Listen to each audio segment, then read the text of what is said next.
By 1982, I wasn't enjoying it. It wasn't rock and roll anymore.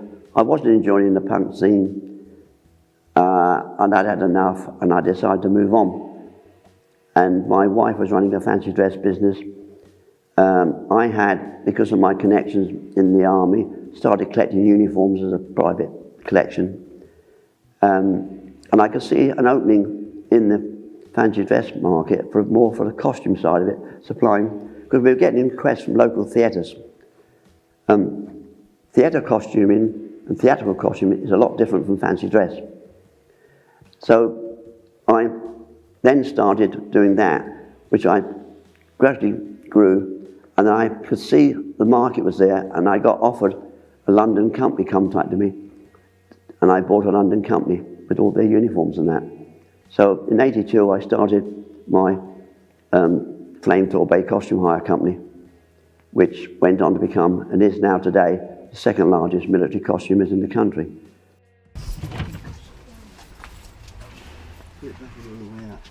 Again, stuff's so busy from before Christmas, stuff's been brought back in here, it's not been put away yet. So, you see, a lot of the stuff kept there. We keep stuff in drawers, we keep boxes of hats. The most important thing is all your sashes,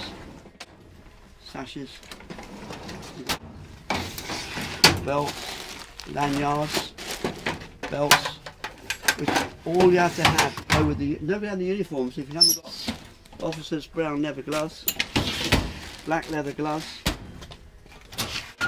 white gauntlets, camouflage gloves, wool gloves. It goes all the way down. All the different types of things you have to have, army holsters for different periods. So when you put the uniform up, you've still got to put the equipment with it, and the footwear and the hats and the linen, and sometimes even the medals. Major films, I suppose, are most important. I turned down the Titanic, which won 11 awards. They asked me to do all the naval uniforms, and then they said, could we do all the evening dress, Edwardian? Now, Edwardian evening dress costumes are quite expensive.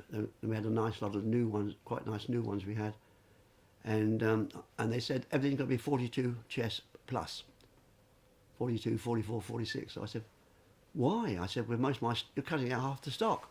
They said, well, they've got to be wearing wetsuits underneath. So I thought, right, it's all going in the water tank, isn't it? No way. So I dropped it, I didn't do it. I did all the uniforms for the King's Speech. I've done quite a few films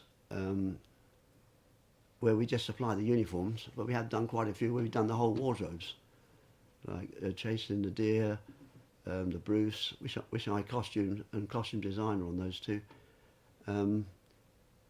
But mostly what we do is military, though we can do civilian. But there are an awful lot of very good civilian costumiers out there, but there aren't many, very few.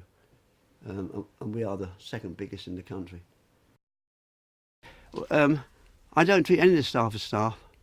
I mean, Tasha's been with me over 20 years, Lydia's been with me over 12 years. She only came here temporary.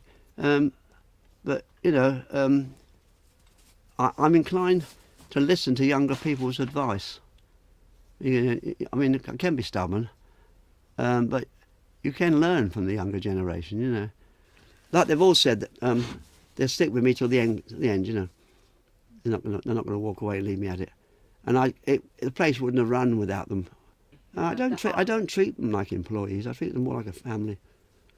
You know, it's and if you listen to people, you know, I may not agree with them, but at least listen to them and say, right, that sounds like a good idea. Yeah, you know. And she tells me off as well.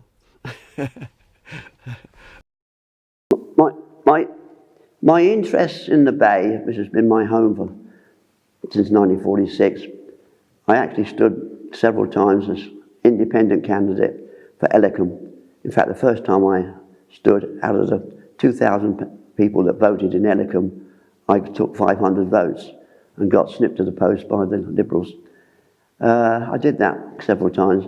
Never made it on the council, which was pretty good really, because I don't know how I would have worked doing that and running my costume business, I don't know.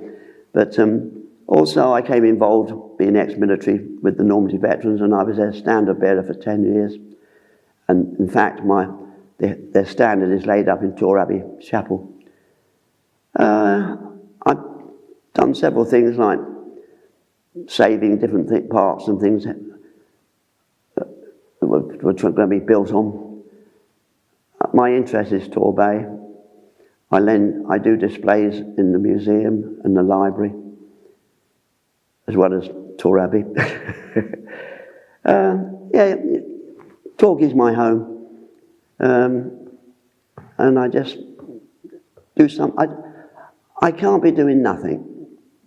I have to be doing something. I just can't sit around and retire.